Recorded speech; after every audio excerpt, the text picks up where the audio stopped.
இந்த மாதிரியான தாக்குதல் நடத்தி பிரதமர் மோடி அவர்களுக்கும் அமித்ஷா அவர்களுக்கும் ஒரு புறம் பாராட்டுகள் குவிந்த வண்ணமாவே இருக்கு. அரசனுடைய கடமைன்னு ஒண்ணு இருக்கு. குடிபுறம் காத்தோம்பி குற்றம் கடிதல் வடுவென்று வேந்தன் தொழில். குடிமக்களை பாதுகாப்பதும் குற்றவாளிகளை தண்டிப்பதும் அரசனுடைய கடமை. அதுதான் தலையாய கடமை. அந்த அடிப்படையில் இந்திய அரசு நடவடிக்கை எடுத்திருக்கின்றது தன்னுடைய முப்படையை வைத்து. இது பாராட்டுதற்குரியது. அந்த பகல்காம் தாக்குதல்ல இறந்து போனவர்கள் அப்பாவி மக்கள், ஏதும் அறியாதவர்கள்.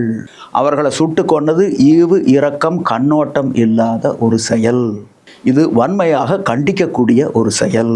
அந்த அடிப்படையில் குடிமக்களை பாதுகாக்க வேண்டும் என்ற நோக்கில், குற்றவாளிகள் தண்டிக்கப்பட வேண்டும் என்ற இலக்கில் இந்த தாக்குதலை இந்திய அரசு நடத்தியிருக்கின்றது. குறிப்பாக நம்முடைய முப்படைகளும் ஒன்றிணைந்து 9 இடங்களில் தீவிரவாத முகாம்களில் தாக்குதல் நடத்தியிருக்கின்றது.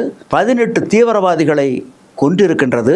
50க்கும் மேற்பட்டவர்கள் படுகாயம் அடைந்திருக்கின்றார்கள்.